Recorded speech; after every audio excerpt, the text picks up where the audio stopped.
अस्सलाम वालेकुम स्टूडेंट्स। आज हम स्टार्ट करेंगे एक्सरसाइज 3.2 लॉगरिथम के बारे में है। सबसे पहले ये देखेंगे कि लॉगरिथम क्या होता है।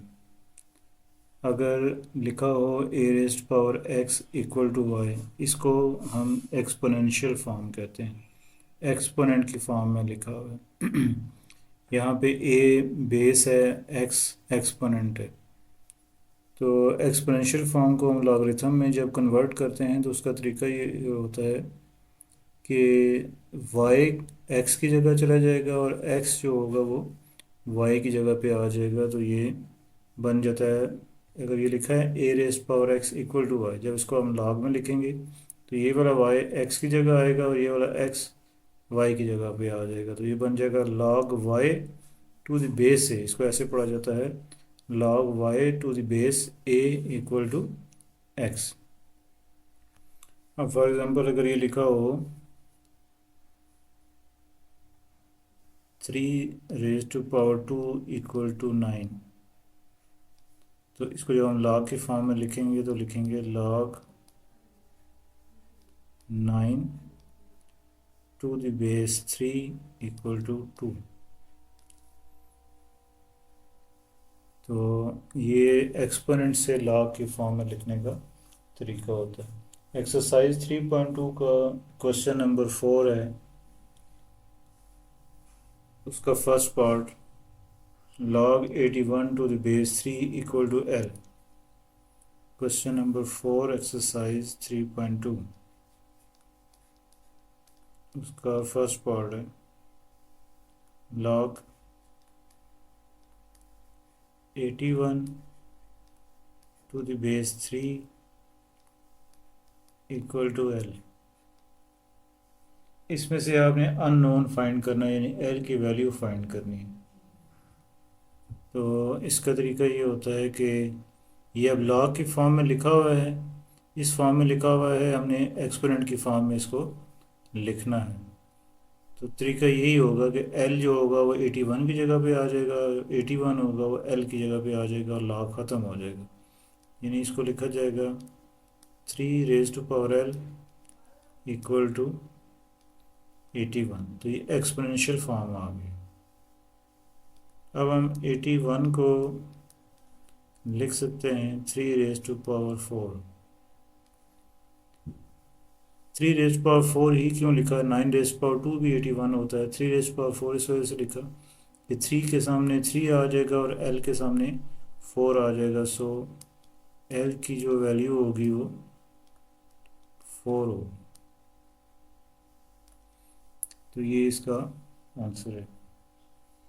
ये काफ़ी इम्पोर्टेंट क्वेश्चन है बोर्ड के एग्ज़ाम के पॉइंट ऑफ व्यू से। अब इसका एक और पार्ट है log 6 to the base a।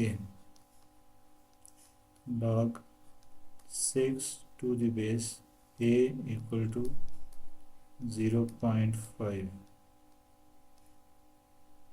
इसमें आपने a फाइंड करना है। अब log की फॉर्म ख़त्म करके जब एक्सपोनेंशियल फॉर्म में लिखते हैं तो क्या तरीका होता है, ये जो 0.6 है 0.5 6 की जगह आएगा, जो 6 है वो 0.5 की जगह आएगा। तो इसको हम लिखेंगे a raise to power 0.5 equal to 6। 0.5 का मतलब होता है 1/2। अगर डेसिमल ख़त्म करें फ्रैक्शन में लिखें तो 0.5 मतलब 1/2 है। अब हमें a की वैल्यू चाहिए, तो a की वैल्यू फाइंड करने के लिए 1/2 यहाँ से हटाना पड़ेगा। तो उसका तरीका ये होता है कि आप बोथ साइड्स पे स्केयर ले लें। जब स्केयर लेंगे तो ये 2 और ये वाला 2 आपस में कट जाएंगे, तो a की वैल्यू आएगी 36।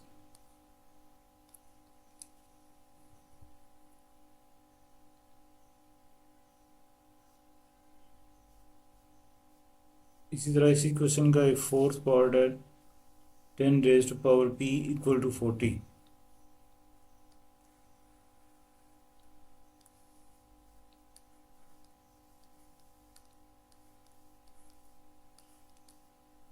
10 raise to power p equal to 40।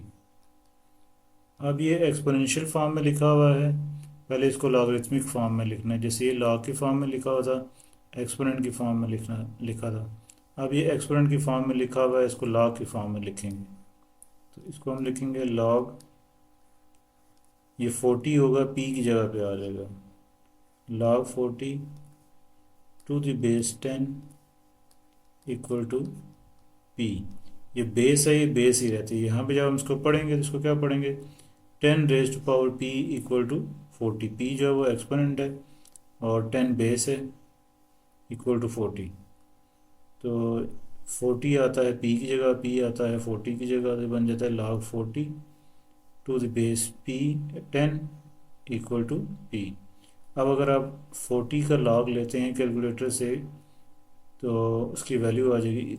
Calculator के ऊपर दो तरह का लॉग होता है, एक तो कॉमन लॉग होता है, कॉमन लॉग जिसकी बेस 10 होती है। ये 10 हम लिखें ना लिखें, कैलकुलेटर जो यूज़ करता है वो कॉमन लॉग को यूज़ करता है। LOG जहाँ लिखा होगा मीन कॉमन लॉग होता है, उसकी बेस 10 ही होती है। तो ये 10 यहाँ पे ना भी लिखा हो तो तब भी हमने कॉमन लॉग ही लेना है। तो log 40 जब आप कैलकुलेटर से लेंगे तो इसकी वैल्यू आ जाएगी 1.6021। ये सिंपल कैलकुलेटर को हमने यूज़ किया है। एक इसका टेबल भी होता है, उसकी ज़रूरत अब नहीं होती, कैलकुलेटर पेपर में अलाउ होता है, सो कैलकुलेटर से करें। 40 का लॉग लेंगे तो आपके पास 1.6021 आ जाता है। ये हम किसी नंबर का लॉग लेते हैं तो ये हमारे पास आंसर आया है 1.6021। तो 1 को हम कहते हैं कि ये इसका करेक्टरिस्टिक है, और ये 6021 इसका मैंटिसा है। करेक्टरिस्टिक इसका 1 है और 6021 ये जो डेसिमल पार्ट होता है ये मैंटिसा होता है।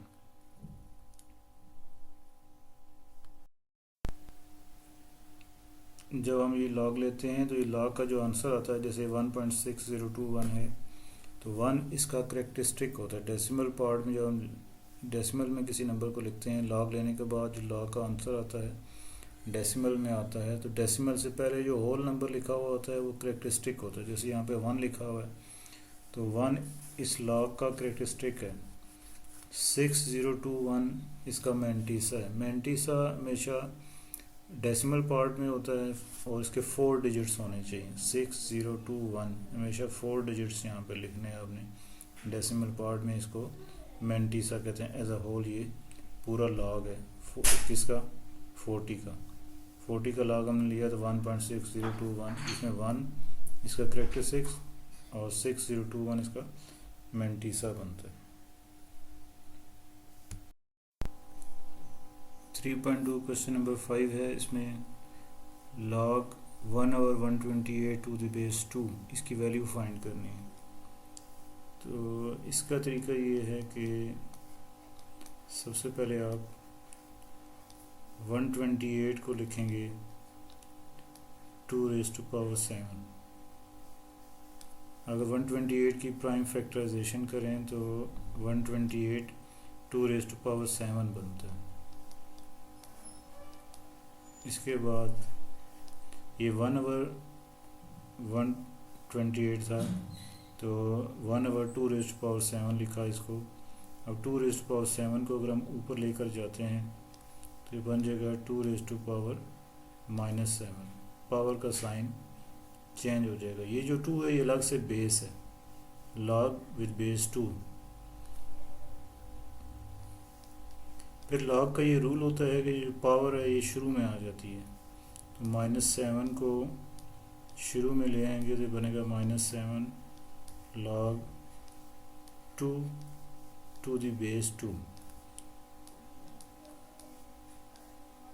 फिर लॉग का ये रूल है कि 2 टू द बेस 2 हो, log 3 टू द बेस 3 हो, सेम नंबर हो ये दोनों। 2 to the base 2, 3 to the base 3, 5 to the base 5, तो ये हमेशा 1 होता है। इसीलिए कैलकुलेटर के ऊपर, क्योंकि कैलकुलेटर पे फिक्स होता है कॉमन लॉग जिसकी बेस 10 होती है। अगर आप 10 का लॉग लेंगे तो कैलकुलेटर आपको 1 देगा आंसर, क्योंकि उसकी बेस 10 होती है। 10 टू द बेस 10 लॉग जब हम लेते हैं तो वो 1 आता है। तो ये इसका आंसर है। सबसे पहले हमने इसमें क्या किया कि 128 को लिखा 2⁻⁷। ये अगर आप प्राइम फैक्टराइजेशन करें 128 की तो 128 सबसे पहले 2 से डिवाइड होता है। 2 से जब हम डिवाइड करते हैं इसको तो 12 को 2 से डिवाइड किया तो 6 आ गया, 8 को 2 से डिवाइड किया 4, फिर 2 से करेंगे तो ये 3 होगा, ये 2 होगा, फिर 2 से करेंगे तो ये 16 हो जाएगा, फिर 2 से करेंगे 8 हो जाएगा, फिर 2 से करेंगे 4 होगा, फिर 2 से करेंगे 2, फिर 2 से करेंगे 1। तो यहाँ पे 2 7 टाइम्स आता है। It's mean 2⁻⁷ equal to 128। तो इसलिए इसको 128 को 2⁻⁷ लिखा। फिर ऊपर लेके जाएंगे इसको तो 2⁻⁻7 बन जाएगा। फिर रूल ये है पावर शुरू में आ जाती है तो ये log 2 टू द बेस 2 रह जाएगा, ये 1 होता है आंसर -7। इसी तरह ये log 512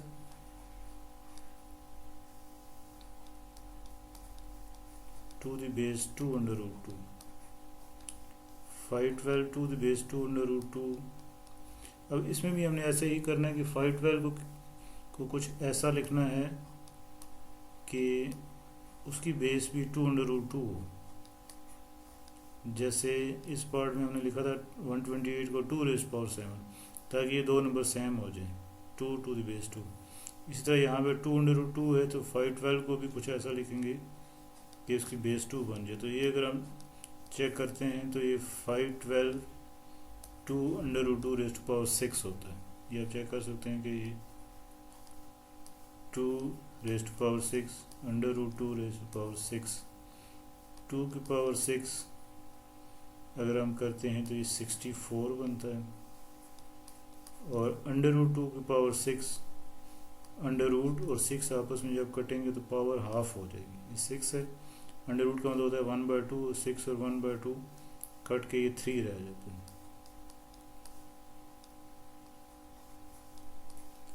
2⁻³ का मतलब 8 होता है।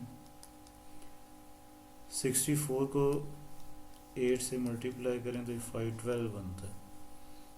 तो इस तरह से हम 512 को लिख सकते हैं 2√2⁶। एक तो बात यह है ना कि एक ऐसी चीज़ ज़हन में आती है कि हमें पता है कि हमने लिखना ऐसा ही नंबर है जिसकी बेस 2√2 हो। क्यों? ताकि वो सेम बेस होगी तो बाद में इसको हम 1 लिख सकेंगे। अब जैसे यहाँ पे हम पावर जो 6 है इसको स्टार्ट में जब ले आएंगे तो बनेगा 6 log 2√2 टू द बेस 2√2। अभी log 2√2 टू द बेस 2√2 ये 1 होता है। तो 6 को 1 से मल्टीप्लाई करेंगे तो इसका आंसर 6 आ जाएगा। तो ये दो बहुत इंपॉर्टेंट पार्ट्स हैं इसके। नेक्स्ट क्वेश्चन है क्वेश्चन नंबर 6।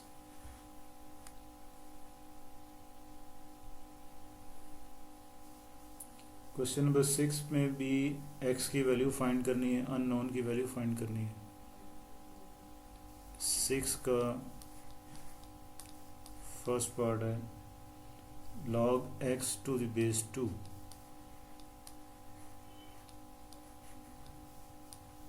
Equal to 5।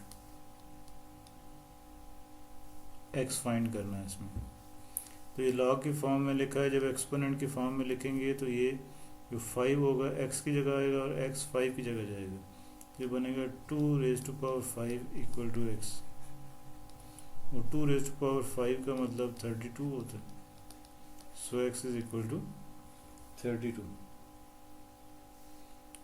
इसी का थर्ड पार्ट है log 8 to the base 64 equal to x/2।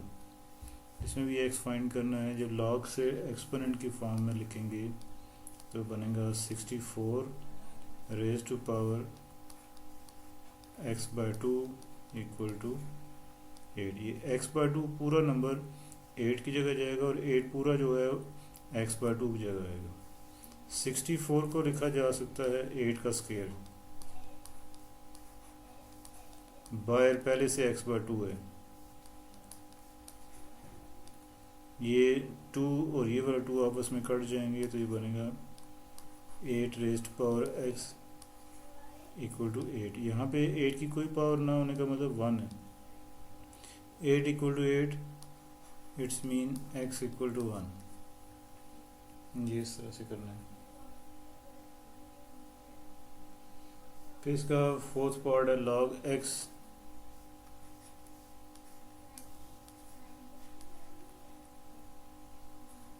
log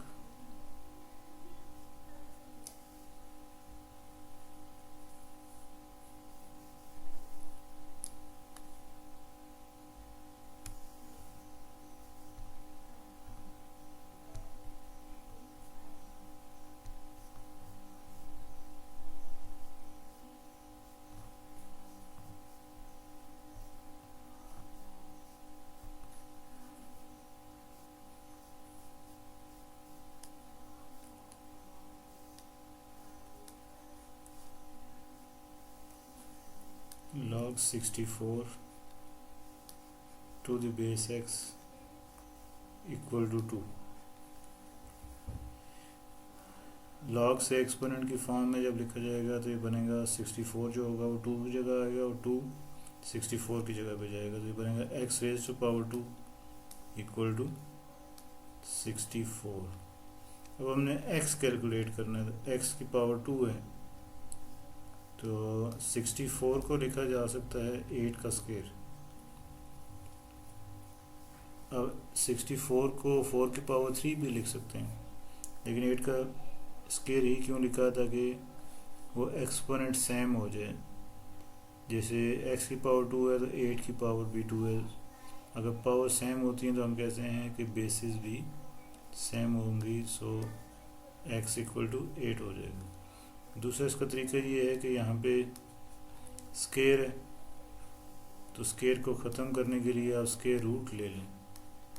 जैसे स्क्वायर रूट को ख़त्म करने के लिए स्क्वायर लेते हैं वैसे ही यहाँ पे स्क्वायर रूट ले लें। सो स्क्वायर और रूट आपस में कट जाएंगे तो x की वैल्यू 8 आ जाएगी।